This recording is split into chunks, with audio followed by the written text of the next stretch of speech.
ارفعوا علم مصر في كل مكان، زي ما هم خرجوا يوم 30 ورفعوا علم مصر وخدعوا الشعب كله واختبأوا كلهم وراء علم مصر وسرقوا الثورة.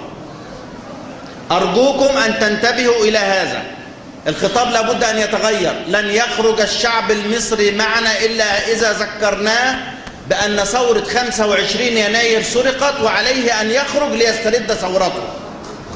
أما إذا بقينا نقول محمد مرسي، سيظل الرافضين لمحمد مرسي خاضعين في بيوتهم. أحمد، لو ما حطيناش شروط محمد مرسي بيقولوا عليها مظاهرات معارضة وبيصوروها على أنها معارضة. يا أخي الكريم، الكل الآن نرفع شعار ثورة 25 يناير، هم انقلاب 30 يونيو وإحنا ثورة 25 يناير.